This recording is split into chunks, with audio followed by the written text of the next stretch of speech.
Le titre, il est subtil sur tout ce qu'il y a entre parenthèses, parce que si on ne se préoccupe pas de la dimension énergétique, je dirais que c'est relativement aisé de produire déjà de la nourriture en quantité. On le voit, c'est ce que fait le système dominant actuel, qu'on appelle à tort l'agriculture conventionnelle.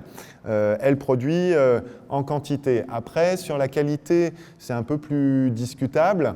Et voilà, moi ce que j'aimerais, c'est peut-être qu'une ou deux personnes dans la salle disent comment est-ce qu'elles voient en fait une alimentation de qualité. C'est quoi se nourrir, avoir une nourriture de qualité, puisqu'on reviendra à la quantité par énergie, par unité énergétique utilisée juste après pour justifier justement l'utilisation de techniques alternatives dont la permaculture fait partie. Mais elle n'est pas exclusive, et là aussi, je ne revendiquerai pas du tout l'idée que la permaculture est le seul moyen, entendons-nous, de produire une nourriture tout en régénérant les écosystèmes, parce que ça peut être une première manière de le définir, tout en minimisant la consommation d'énergie utilisée pour le faire. L'idée, c'est qu'on a besoin de quelque chose pour nous qui soit frais, qui soit diversifié, qui soit aussi sans produits ajoutés. Alors qu'est-ce que ça veut dire des produits ajoutés ? Des produits ajoutés, principalement dans l'agriculture conventionnelle, je ne vous apprendrai rien.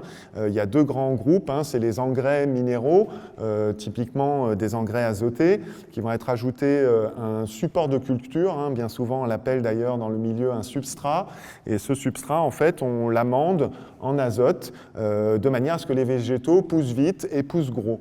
Ça, c'est un premier ajout. Alors, bon, il n'a pas forcément d'incidence directe dans la composition nutritionnelle des aliments, encore que c'est ce qui va justifier par dérivé l'utilisation de la deuxième classe de produits qu'on pourrait regrouper sous la bannière donc ça s'appelle communément des pesticides. Il y a plusieurs classes, il y a les herbicides pour éviter, parce que dans l'agriculture aujourd'hui conventionnelle, on privilégie plutôt la monoculture. Alors je dis ça parce qu'effectivement, il y aura un versant qui sera plus diversifié, plus axé sur la polyculture dans la vision, en tout cas, permaculturelle de la chose. Donc dans ces pesticides, donc il y a les herbicides, il y a aussi les insecticides, évidemment, parce qu'un végétal qui va pousser vite, qui va pousser de manière unifiée, il va attirer aussi forcément des insectes qui vont vouloir les manger en grand nombre, qui vont se reproduire aussi en grand nombre. Donc il va falloir obligatoirement traiter avec les produits correspondants. Et puis il y a une dernière grande classe qui sont les fongicides, donc soit qui limitent des attaques sur les végétaux, mais ces végétaux, en fait, à la fois le problème c'est qu'ils sont en situation de monoculture et que comme ils ont poussé vite et de manière protégée, ils sont aussi plus vulnérables aux champignons, plus vulnérables aux attaques des insectes, voilà, ils ne peuvent pas revendiquer évidemment l'exclusivité pour l'utilisation du sol, du support de culture, voilà, parce que la nature, si vous l'observez, il y a rarement un sol qui est dégagé, qui est nu dans la nature, que ce soit une litière de forêt, un pré, voilà, le sol n'est jamais à nu. Alors la roche peut l'être, mais un sol en tant que tel ne l'est pas. Alors, je faisais dans la partie introductive aussi une référence au nombre, enfin la quantité d'énergie utilisée, parce que même dans le courant du bio, on va pouvoir utiliser des systèmes qui sont mécanisés, donc qui vont faire appel à des combustibles fossiles.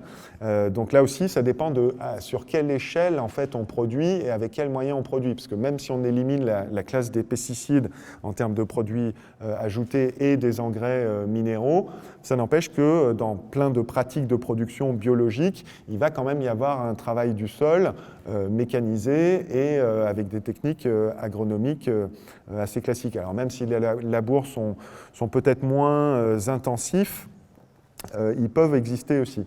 Donc, ce qu'il ne faut pas perdre de vue, c'est qu'en fait, pour produire l'alimentation d'aujourd'hui, de manière majoritaire, c'est 95% en fait, des surfaces agricoles qui sont cultivées sous la façon conventionnelle. Il faut au moins, parce que là aussi, si vous regardez sur Internet, les chiffres varient. Moi, j'ai pris le plus bas pour rester modeste, 7,3 calories fossiles pour produire 1 calorie alimentaire. Donc ça veut dire que si on fait le bilan énergétique, finalement, pour nous nourrir, nous, avec 1 calorie, il va falloir en amont utiliser une dizaine ou une petite dizaine de calories fossiles pour arriver à nos fins. Alors ça s'explique effectivement par la mécanisation dans les pratiques agricoles, mais ça s'explique aussi par les systèmes de transport. On évoquait dans l'introduction que tout n'est pas forcément localisé, donc encore moins frais, même si c'est transporté sur des centaines, voire des milliers de kilomètres dans des camions frigorifiques. Il y a effectivement des systèmes de cueillette qui sont faits en avance, et puis dans bien des cas, le mûrissement se fait pendant les étapes de transport. Donc ça, c'est un premier point qu'il ne faut pas perdre de vue, c'est que oui, on peut produire une nourriture éventuellement de qualité, éventuellement en quantité, mais pas forcément non plus très facilement avec un faible impact énergétique, donc environnemental.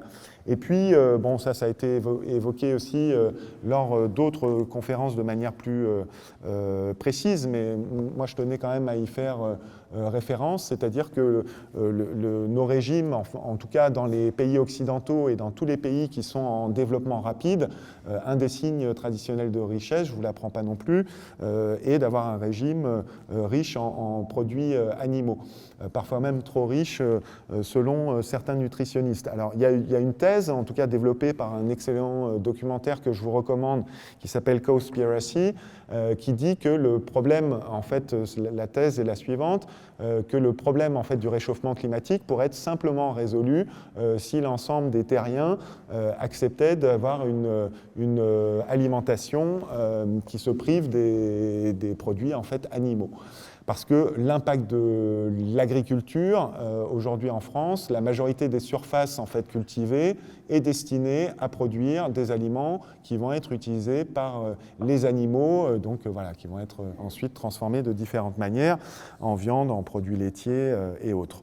Donc ça aussi, c'est, je pense, quelque chose qu'il faut avoir en tête.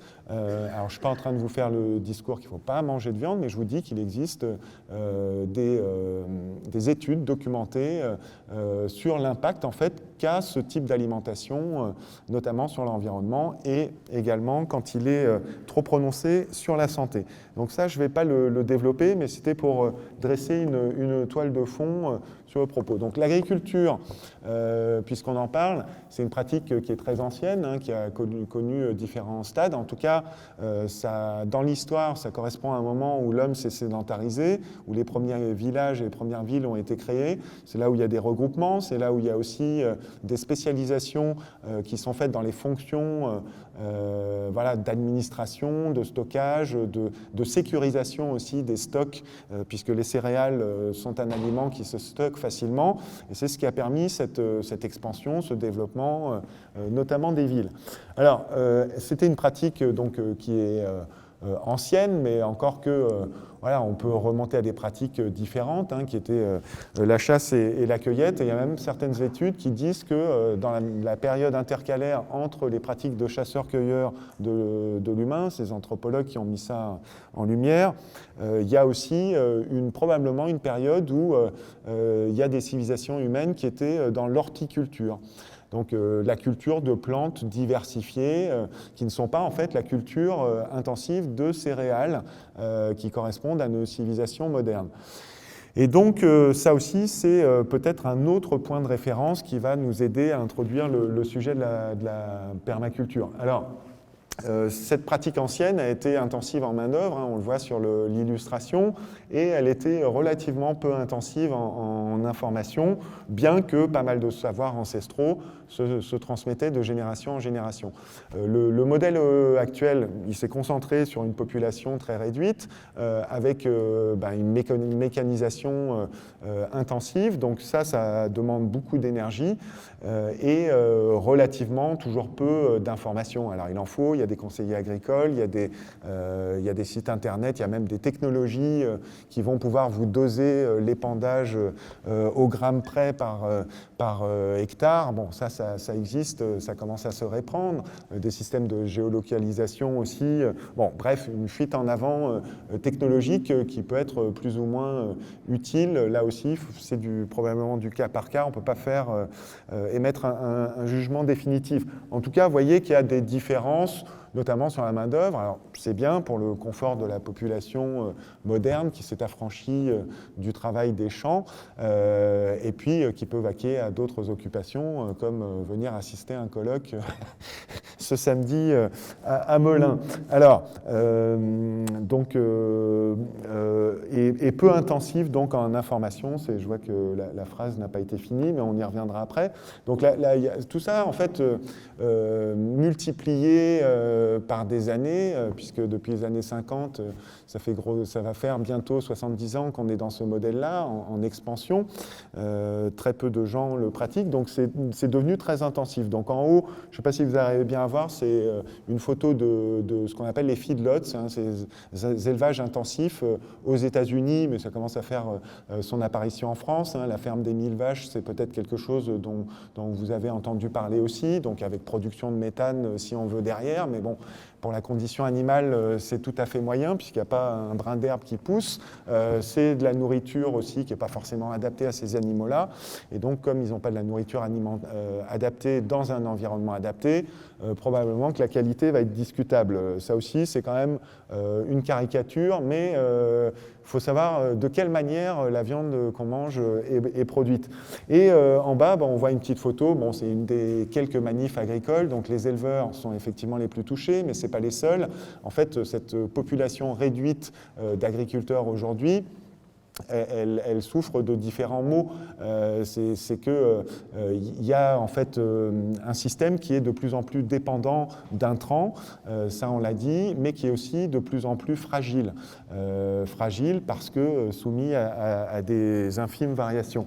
Et donc ces agriculteurs, ils sont aussi très souvent endettés parce que pour acheter des surfaces agricoles de plus en plus grandes qui se transmettent pas forcément facilement et pour mécaniser, traiter, etc., tout ça, ça demande fréquemment le recours à l'emprunt et donc à l'arrivée, ils ont du mal aussi à tirer leur épingle du jeu.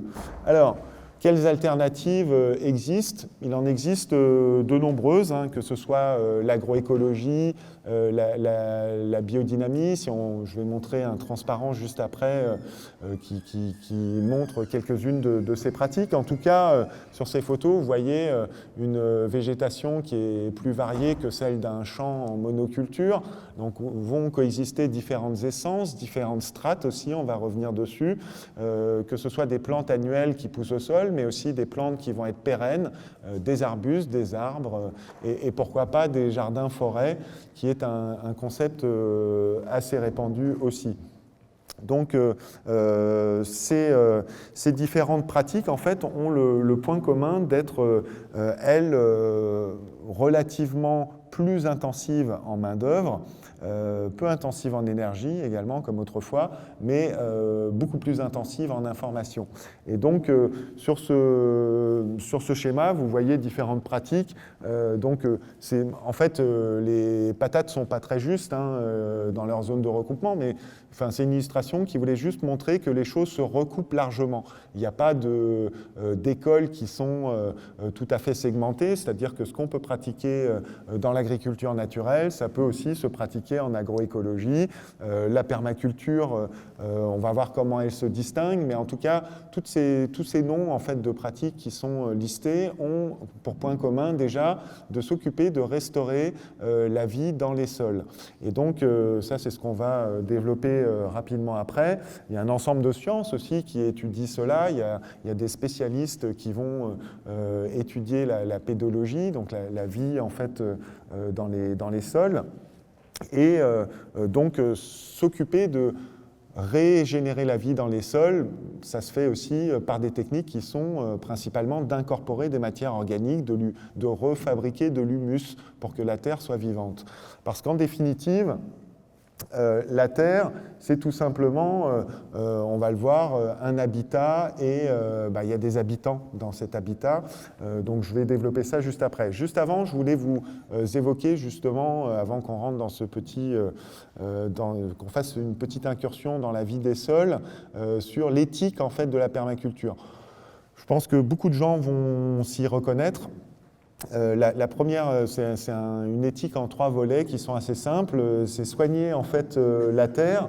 Donc la terre, il n'y a pas besoin de faire de grands constats pour se dire qu'elle souffre de différentes dégradations, par un manque de soins, peut-être par aussi une densité de population humaine qui est plus importante que jamais, et un nombre de besoins par un habitant, que ce soit en énergie, en nombre d'objets possédés. Enfin, là aussi, vous pouvez aller par différents indicateurs. On va quand même arriver à la sortie que les besoins par habitant et le nombre d'habitants augmentant, forcément, il y a une pression sur l'environnement. Et donc, soigner la Terre, c'est reconnaître que, comme Claire le disait en introduction, la Terre-mère qui nous porte, c'est aussi celle qui nous nourrit, c'est celle qui nous fait vivre.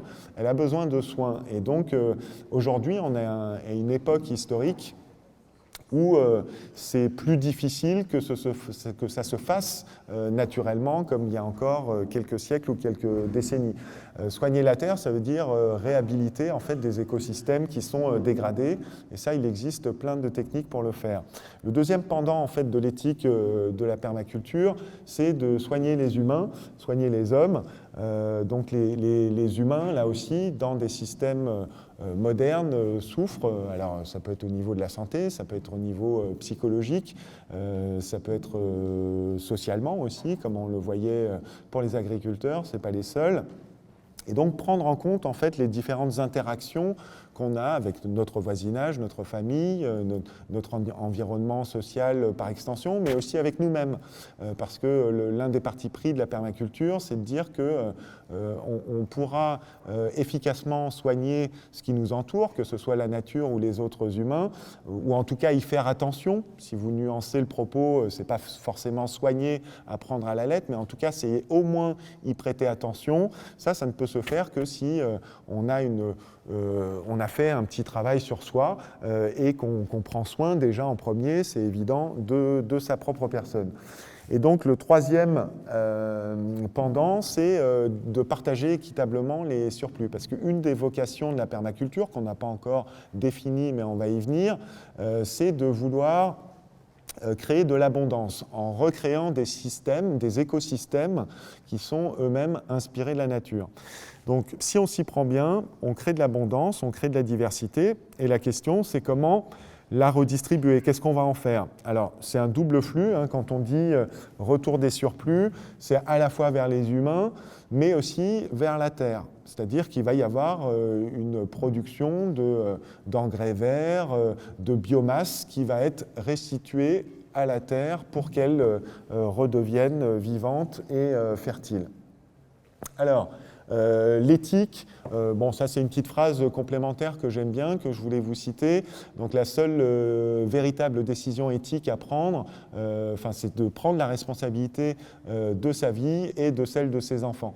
Et donc ça aussi, c'est pour situer que la permaculture en fait est dans une logique de produire soi-même, que ce soit sur un balcon de fenêtre, dans un petit jardin, sur une propriété plus importante, mais c'est de s'affranchir du système de production qui vient d'ailleurs pour observer tout simple, pour créer en fait soi-même un système de production chez vous, ou en tout cas en proximité, puisqu'il y a aussi plein de projets qui vont utiliser des techniques de permaculture qui sont de l'agriculture urbaine, des vergers ou des jardins partagés. Voilà, il y a une mouvance aussi de plus en plus importante autour de ces thèmes-là. Et ça aussi, savoir quel héritage on laisse aux générations futures, c'est évidemment une préoccupation, et ça ne peut commencer, l'inflexion, on ne peut pas déléguer en fait cette responsabilité à la génération d'après, c'est forcément la nôtre qui doit prendre ça en main.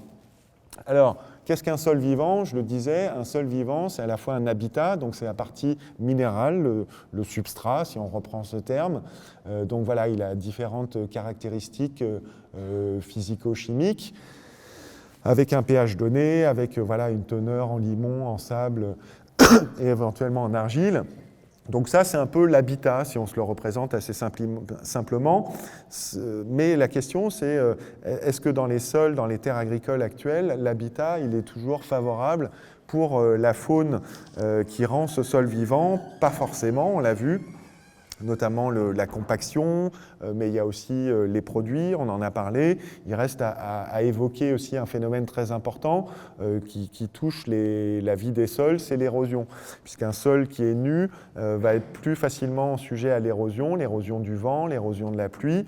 Et ça, il y a des quantités, enfin en fait c'est des milliards de tonnes de terre arable qui partent, qui sont lessivées par les pluies ou dans des zones plus arides qui sont soufflées par les vents. Et donc qui disparaissent tout simplement. C'est-à-dire que l'épaisseur en fait, de sol arable, là aussi c'est documenté dans des études, diminue.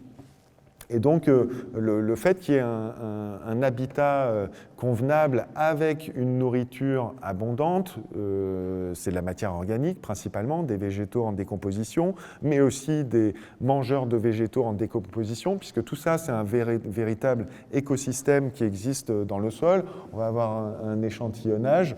Voilà, il y a des bactéries, évidemment, qui vont dégrader les végétaux. Derrière, ces bactéries, ça va nourrir un ensemble de petites bêtes voilà, qui sont des colamboles, par exemple, des larves, différentes larves qui vont elles-mêmes aussi, pour partie, consommer des végétaux. Voilà, donc le sol, en fait, un sol vivant, c'est des particules minérales, mais c'est aussi des particules de matière organique qui sont plus ou moins décomposées, et un ensemble d'êtres vivants, voilà, qui peuvent être de la bactérie, des micro-insectes, ça peut être des larves, des vers, ça peut être aussi évidemment des acariens.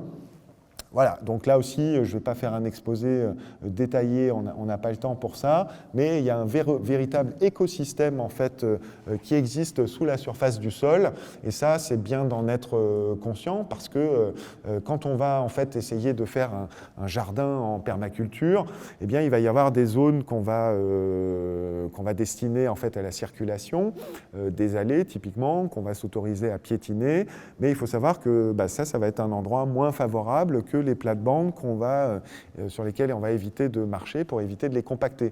Plus le sol en fait est aéré, plus il va pouvoir absorber de l'eau quand il pleut, mais plus il va être aussi un habitat favorable pour la vie du sol.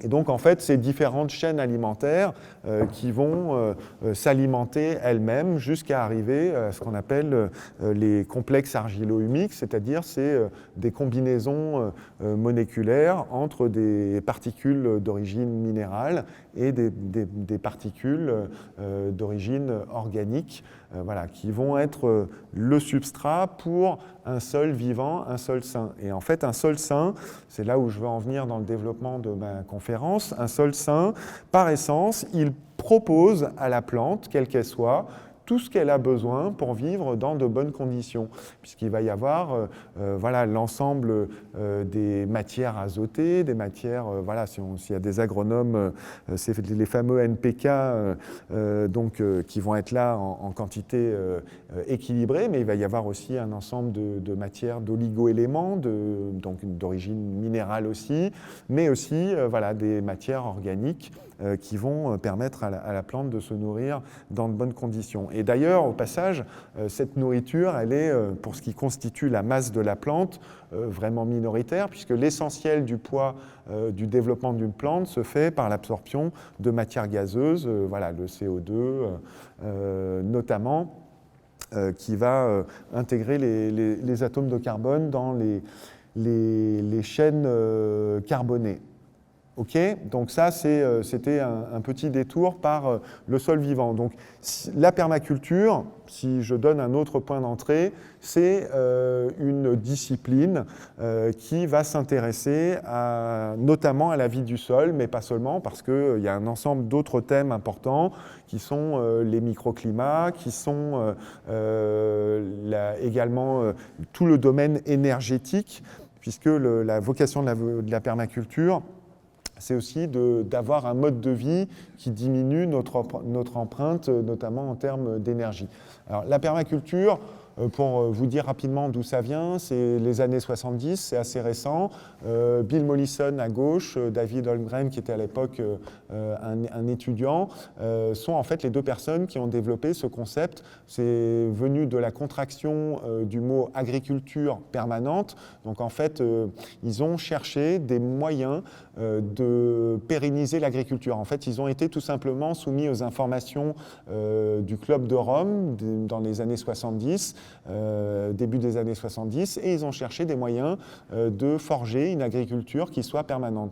Donc agriculture permanente, c'est ce qui a forgé le néologisme permaculture. Mais par extension, ce n'est pas seulement une discipline qui s'occupe de la production alimentaire, mais de tous les domaines de la vie humaine. Et par extension, c'est aussi une culture permanente. Donc c'est un moyen pour pérenniser la vie sur Terre. Alors ça aussi, il n'y a pas besoin de faire un grand discours. Vous avez tous, on a évoqué le réchauffement climatique ou le changement climatique, comme on veut. Mais il y a aussi un autre pendant qui est plus méconnu, je le mentionne pour la bonne forme, qui est la raréfaction des ressources et d'énergie fossile, et notamment le phénomène qu'on appelle le pic pétrolier. Donc ça aussi, je ne vais pas développer, mais c'est un phénomène qui est largement en cours, puisque selon l'Agence internationale de l'énergie, le pic pétrolier pour les combustibles fossiles conventionnels a été passé en 2006. Donc là, on est dans une période en fait de sursis temporaire. C'est aussi ce qui alimente la fameuse crise dont nous abreuvent les médias, mais qui est en fait une crise de structure, selon moi. Et en fait,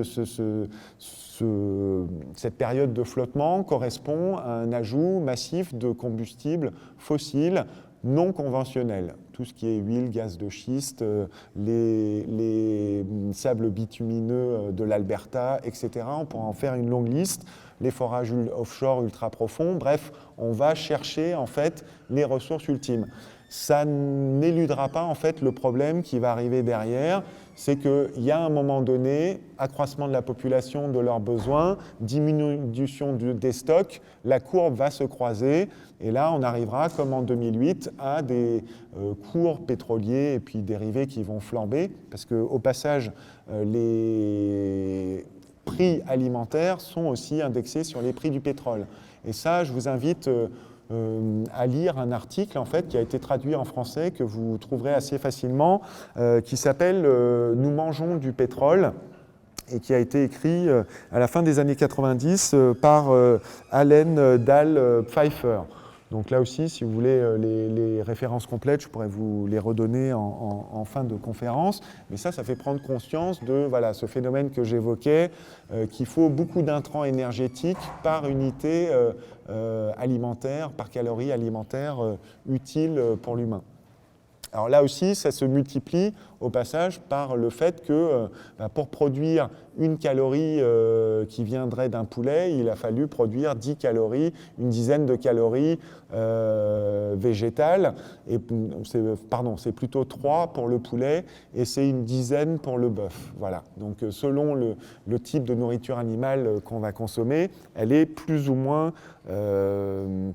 consommatrice de nourriture végétale produite en amont. Donc tout ça, c'est en fait, c'est une logique, c'est un raisonnement, ces exemples que je vous donne, c'est pour vous sensibiliser sur le fait qu'on peut s'intéresser, c'est pas interdit, à toutes les étapes de l'amont, c'est-à-dire comment est-ce que ce qu'on consomme, que ce soit la nourriture, mais aussi les autres choses, sont produites, voilà, avec quelles matières premières, avec quelles ressources humaines, avec quelles ressources énergétiques. Et là, on commence à avoir une meilleure idée de la société dans laquelle on vit.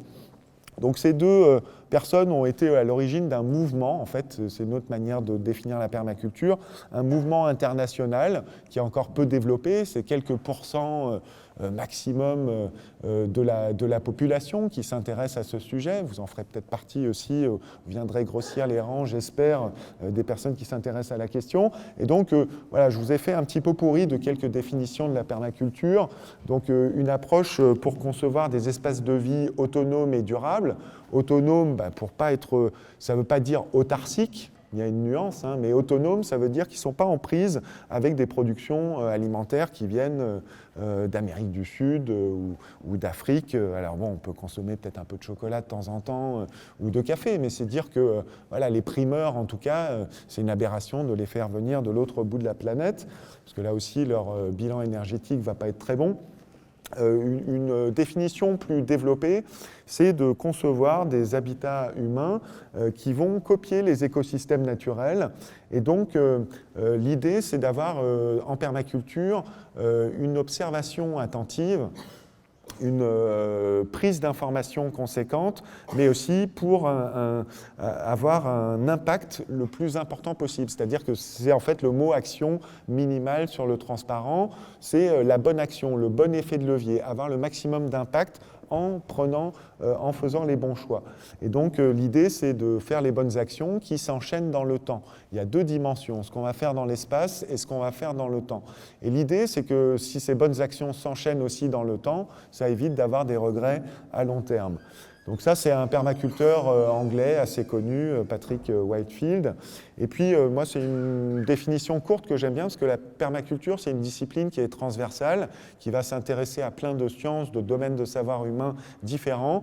Donc, l'idée d'être une penderie où on va ranger côte à côte des savoirs humains pour les interconnecter entre eux, c'est une définition que j'aime bien parce qu'elle traduit aussi la dimension systémique en fait, de cette approche. Donc ce n'est pas qu'une approche cartésienne qui va séparer, morceler, isoler les choses, mais au contraire avoir l'idée de les relier entre elles et d'envisager les impacts que les différents sous-systèmes ont entre eux dans un système plus large. Alors, si on reprend le slide de l'agriculture où les phrases, malheureusement, n'étaient pas finies, j'ai fait ça un peu trop activement, désolé. En tout cas, celle-là, elle doit être complète. La permaculture, on pourrait la définir comme une pratique de demain qui serait intensive en main-d'œuvre, peu intensive en énergie et relativement intensive en information. Voilà, pour distinguer finalement différentes manières de produire, parce que souvent on dit retourner en arrière, revenir vers des pratiques ancestrales. Alors oui, la permaculture, c'est comme la prose de Monsieur Jourdain, plein de paysans qui faisaient ça dans la première moitié du XXe siècle pouvaient faire ça dans des systèmes proches de ceux de la permaculture aujourd'hui. La différence, c'est qu'ils n'avaient pas forcément accès à Internet, accès à un niveau d'information, de ressources, accès à des exemples qui sont documentés aux quatre coins de la planète. Voilà ce qui va différencier en fait des agricultures paysannes d'hier, qui étaient certes basées sur le bon sens, certes beaucoup plus respectueuses de l'environnement que ce qu'on pratique aujourd'hui, mais il y a quand même des différences qu'on peut souligner, notamment en matière d'information, de densité d'observation. Alors, la permaculture, si on la résume sous la forme d'un autre schéma, c'est une éthique, on l'a vu, c'est une science de conception, c'est donc une science pour concevoir, un terme qui vient du français d'ailleurs, j'espère que ça ne vous agacera pas, c'est le terme de design, enfin on va en fait concevoir des lieux de vie autonomes et durables. Donc ça c'est un autre grand chapitre, l'observation j'en ai parlé, on va voir un slide avec quelques principes de permaculture. En fait les principes de permaculture c'est comme une boussole, chaque grand permaculteur, Patrick Whitefield, Bill Mollison, Joe Flotton vont avoir leurs principes qui vont être énoncés d'une manière particulière. Beaucoup se recoupent, mais il va y avoir des principes qui vont être particuliers à un permaculteur donné. C'est pas grave, c'est des boussoles qui permettent d'aller dans tous les cas dans la bonne direction. Et en fait, tous les gens qui vont étudier le sujet suffisamment longtemps vont finalement s'approprier des principes, les tester dans l'action par des techniques en fait, par des actions concrètes et observer les retours que ça produit. Si c'est des retours qui sont positifs, ça veut dire que ces principes fonctionnent, qui sont utiles et qu'il va être judicieux de les garder. Ceux qui ont peut-être un impact moins visible, ça peut être utile aussi de les questionner, de les revisiter. Alors voilà, quelques principes c'est prévoir en fait l'efficacité énergétique. Sur chaque parcelle, entre un flux solaire donné, comment est-ce qu'on va capter ce flux solaire ? Principalement dans la biomasse, évidemment, mais il y a aussi de l'énergie qui rentre sous forme de vent, d'eau, bref, toutes les énergies renouvelables. Où est-ce qu'on va placer un capteur solaire, une éolienne, un point de captation d'eau? Où est-ce qu'on va localiser notre compost? C'est l'idée d'emplacement relatif, placer les bonnes choses aux bons endroits. faire circuler l'énergie au maximum, faire éviter en fait les fuites énergétiques d'un lieu. Alors si on est dans un habitat, c'est facile de se représenter qu'un lieu bien isolé va être plus confortable qu'un lieu qui ne l'est pas. Ceci dit, il ne faut pas non plus que ce soit étanche, parce qu'il faut qu'il y ait des flux d'hygrométrie, d'air. Donc c'est un des thèmes aussi de la permaculture, c'est l'habitat sain, mais on peut appliquer ça aussi au sein d'une parcelle de production. Les effets de bordure, en fait, les écosystèmes différents qui se juxtaposent, c'est à la frontière des écosystèmes que vont se produire, qui a en fait la densité de biomasse la plus importante, par exemple les zones de upwelling dans les océans, ou encore voilà, les lisières de forêt. Vous allez avoir différentes strates de végétation beaucoup plus riches et beaucoup plus denses dans les haies que au fin fond d'une forêt. Donc chaque élément doit avoir plusieurs fonctions, c'est l'utilité d'un élément, mais aussi chaque fonction clé d'un système doit être remplie par plusieurs éléments. Donc ça, c'est un principe de redondance qui fait que si vous voulez avoir de l'eau en permanence, l'eau du réseau, c'est bien, mais avoir un peu d'eau stockée, un système de filtration efficace, ça peut être aussi une manière voilà, d'assurer une autonomie si un jour il y avait un problème d'approvisionnement de l'eau. Mais bon, l'eau, c'est peut-être moins probable. En tout cas, l'approvisionnement alimentaire sur des milliers de kilomètres, ça ne va pas durer des décennies. Et donc, ça peut être utile de réfléchir comment on peut faire de manière alternative. Travailler avec la nature plutôt que contre elle, hein, je l'ai dit, on va essayer en permaculture de copier des systèmes naturels, de les adapter pour les rendre pérennes et faire le plus petit effort pour le plus grand changement. On l'a vu aussi dans une phrase de définition, c'est avoir l'action la plus juste et la plus efficace possible. Et donc ça aussi, c'est une phrase propre à Bill Mollison, c'est-à-dire que le problème est la solution. La permaculture, c'est aussi une approche positive des choses. On l'a vu sur l'humain, on l'a vu sur l'environnement qui nous entoure, mais aussi voilà, sur le côté pratico-pratique des problèmes qu'on peut rencontrer. La solution se trouve souvent dans le problème. Mais là, il faut expérimenter un petit peu pour le savoir. Donc, je vais vous donner un petit aperçu, en fait, rapide. La conception en permaculture, c'est quoi ? C'est des fractales, c'est-à-dire qu'il y a des motifs qui peuvent être très très grands. Et ce modèle des fractales, si vous zoomez à un endroit tout petit du dessin, vous allez revoir les grandes formes du motif de départ. Ça, c'est des choses dont on peut s'inspirer pour faire une conception permaculturelle. Le motif aussi en spirale, hein, qui régit l'univers, mais aussi la coquille d'un escargot et plein d'autres choses. Voilà des exemples de motifs naturels. En fait, dans la permaculture, on va apprendre les grands motifs naturels, hein, il y en a 6 ou 7 principalement, et on va essayer de les intégrer dans les écosystèmes avec lesquels on est en interaction. Typiquement, notre balcon, notre jardin, pour essayer d'en tirer les bienfaits. Alors, le design en permaculture, c'est tout simplement l'idée de copier les écosystèmes naturels, je vous l'ai dit, et l'idée, c'est de le conceptualiser à la fois dans le temps et dans l'espace. Donc l'idée, c'est d'utiliser l'éthique, la créativité humaine, et puis on le fait à un niveau individuel ou collectif, selon l'échelle du projet qu'on envisage. Et donc on va copier les interactions multiples qui existent dans la nature pour essayer de les reproduire dans l'écosystème qu'on va adapter, qu'on va créer. Et donc le but, c'est à la fin, évidemment, de répondre à nos propres besoins, c'est-à-dire d'avoir une production d'alimentation saine et, si possible, abondante. Alors ça, c'est des motifs qu'on appelle en trous de serrure, des choses qu'on peut faire. Alors, cet exemple à différentes échelles, il montre qu'en fait, on n'est pas obligé de faire des plates-bandes. On peut faire des plates-bandes en permaculture qui soient rectilignes, avec des choses qui soient semées, mais pas de monoculture, pas de sol découvert. Des buts, on peut en faire, mais ce n'est pas non plus une obligation. Ça, c'est un concept, c'est en fait du bon sens, c'est que on va zoner, en fait, si vous avez une propriété qui est assez grande, le jardin vivrier, il ne va pas être forcément tout au fond. Parce que si vous voulez qu'il fonctionne bien, il va plutôt être le long d'une allée où vous allez passer quotidiennement. Il va être plutôt en proximité de la maison. Voilà, pour en fait tout ce qui a besoin de soins. Et ce système de zonage, en fait, on peut subdiviser l'espace en 5 zones qui ont des utilisations fonctionnelles différentes. La dernière zone, c'est un espace qu'on laisse entièrement sauvage. Parce qu'en permaculture, voilà, il y a cette importance de l'observation et ce respect de la terre dit que même si c'est au fond d'un jardin 2-3 mètres carrés qu'on va laisser livrer à eux-mêmes, on voit comment ça évolue. Ça aussi, c'est la nature est un professeur et donc on va s'en inspirer. Donc voilà, pour les choses, en fait, sur ce schéma, les choses qui vont avoir le moins besoin de soins et qui vont être les moins intensives, elles vont être les plus éloignées de votre habitat.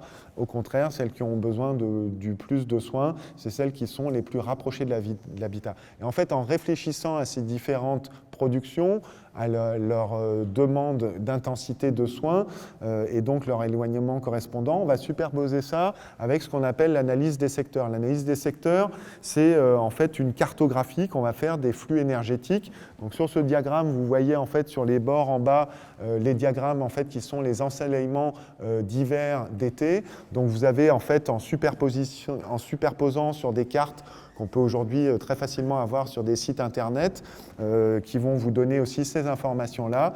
Vous allez avoir les zones dans votre jardin qui vont être toujours éclairées, toujours à l'ombre, et celles qui sont partiellement éclairées. Ça aussi, ça va être pour le choix de l'implantation des informations importantes. Mais aussi, voilà, les vents dominants, est-ce qu'il y a de l'eau, est-ce qu'il y a un relief, c'est les courbes de niveau qu'on voit au centre, est-ce qu'il y a des cours d'eau qui circulent, les courants chauds, les courants froids. En fait, tout ça, c'est des flux énergétiques sur le lieu qui vont être analysés. Et en fait, quand on superpose les usages, c'est-à-dire les besoins, la manière de répondre aux besoins humains qui sont formalisés dans des objectifs, l'analyse du site par l'observation, l'analyse des secteurs et l'analyse des différentes zones, c'est ce qui va vous permettre d'arriver à un design. Donc en fait, dans le temps, c'est plus le concept de succession qui va être utile. Le sol n'est jamais nu. Vous retournez, vous binez, vous bêchez un sol. Très rapidement, il va y avoir des herbacées qui vont coloniser cet espace, puis des plantes pérennes vont s'y installer. Et donc, avec le temps, il va y avoir des buissons, puis des arbustes qui vont s'installer. Tout ça, les ronces. Voilà, il y a un habitat naturel qui va évoluer. Et ça, c'est le concept des successions qu'on va aussi largement intégrer pour axer dans le temps l'évolution de l'espace et donc l'organiser dans le temps. Et donc, pour maximiser la captation d'énergie par unité de surface, produire de la nourriture humaine, il y aura des plantes qui vont être donc des plantes vivrières, des arbres, des plantes pérennes, mais aussi des plantes qui vont être dites des plantes support, qui vont faire en sorte d'apporter de la matière organique en quantité, d'être des plantes éventuellement fourragères, des plantes qui vont produire ce qu'on appelle du mulch ou un paillis, une couverture du sol importante. Et donc, vous voyez qu'en fait, dans la nature, il existe naturellement 7 strates, donc des couvre-sols en passant par les lianes, les arbustes, les arbres, les plantes qui ont aussi, parce qu'il y a celles qui sont dans le sol. Donc voilà, le daikon, par exemple, qui est une variété de radis chinois, les carottes, pour citer une plante plus proche de chez nous, c'est plus dans le sol qu'à l'extérieur qu'elle va se développer. Et donc, en combinant en fait l'utilisation par unité de surface de ces différentes strates, là aussi, on a des stratégies pour maximiser, cette fois-ci, non pas la qualité de nourriture, mais la quantité de nourriture produite.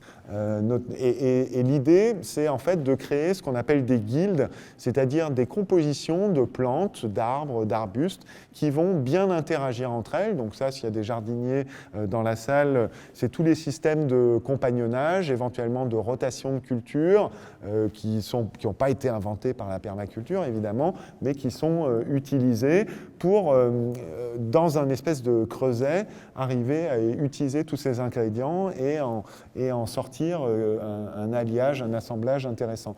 Donc sur un site, voilà, je présente quelques éléments qui sont souvent retrouvés dans des systèmes de permaculture. Donc en haut à gauche, un système de chauffage alternatif qu'on appelle un rocket stove. Donc il y a un chauffage au bois assez performant où on va en fait, c'est un poêle de masse assez performant où on va stocker la chaleur en fait dans la banquette où circulent en fait les tuyaux d'évacuation. Il y a une poussée qui va faire que les tuyaux, on peut les faire circuler à l'intérieur d'une banquette et donc stocker l'énergie à l'intérieur de la maison plutôt que de l'envoyer dans l'atmosphère par le conduit de cheminée. Tout de suite après, vous avez en fait ce qu'on appelle un tracteur à poules. La poule, c'est un élément intéressant en permaculture puisqu'il fertilise le sol, il le nettoie, il le gratte, il l'aère, il produit des œufs. Ensuite, vous avez un système de lombricompostage. Comment est-ce qu'on peut réutiliser tous ces déchets et faire en sorte que les déchets à des endroits donnés deviennent en fait des intrants, des choses utiles pour d'autres. Le lombricomposteur, vos déchets en fait ménagers, ils sont transformés directement en lombricompost qui est très très proche de l'humus. Donc d'un déchet, vous fabriquez en fait une ressource tout en entretenant la vie. Des toilettes sèches, là aussi, un déchet qui devient une ressource. Il y a plein d'exemples. Une douche avec des tessons de verre recyclés. On peut faire des choses tout à fait jolies en minimisant l'impact qu'on a en termes... Alors là, je passe, on fait de l'analyse d'éléments. Rapidement, vous voyez sur ce transparent qu'en fait... chaque élément dans un système, il a des besoins, il a des produits, il produit des choses qui sont bienvenues ou moins bienvenues. Et puis, il a aussi des caractéristiques intrinsèques, des éléments, des caractéristiques comportementales. Voilà. Et je conclurai donc en arrivant peut-être à quelques illustrations avant de donner peut-être la place à quelques questions-réponses, qui sont des designs. Donc un design, une conception en permaculture, c'est une carte ou un ensemble de cartes où vont être dessinés, en fait, parce que le mot design, c'est ce qu'il comprend. Il y a le dessin, c'est ce qu'on veut faire dans le temps, hein, E-I-N à la fin, mais il y a le dessin I-N, qui est tout simplement cette représentation, donc ce rêve d'un paradis d'Éden, d'un endroit, d'un jardin abondant, sain, qui répond à nos besoins, mais qui accueille aussi d'autres éléments humains, d'autres éléments vivants, pardon, que les humains. Et donc, on arrive à des conceptions. Et c'est peut-être ça qui distingue la permaculture par rapport à l'agroécologie. C'est cette caractéristique d'être une science de conception. Parce que, je l'ai dit précédemment, le soin de la terre, il y a plein d'autres approches, la biodynamie, la permaculture, l'agroécologie se rejoignent beaucoup plus qu'elles ne se séparent sur ce sujet-là. Voilà. Et donc, si vous voulez, la fleur permaculturelle, c'est un dessin qui représente différents domaines avec différents exemples que je ne vais pas développer. Mais si on parle des soins de la nature et à la terre, qui a été l'axe principal de cette conférence, on peut aussi, je l'ai évoqué, travailler avec la permaculture dans la conception d'habitats qui soient plus sains, l'outil, la technologie, l'enseignement, la culture, la santé, le bien-être. C'est ce qui crée le lien aussi vers les autres conférences et le village qui est à l'extérieur, y compris dans les domaines économiques et financiers, pour finir sur la gouvernance. Et donc l'idée, c'est que la permaculture, en fait, elle permet de revisiter tous les domaines fondamentaux de notre vie. Et c'est peut-être, c'est ce qui a en tout cas provoqué mon intérêt, c'est peut-être l'une des issues à l'impasse en fait, sociétale dans laquelle on se trouve par rapport à ce système de production alimentaire abondant, mais pas forcément très qualitatif, ni pour nous, ni pour la planète. Voilà.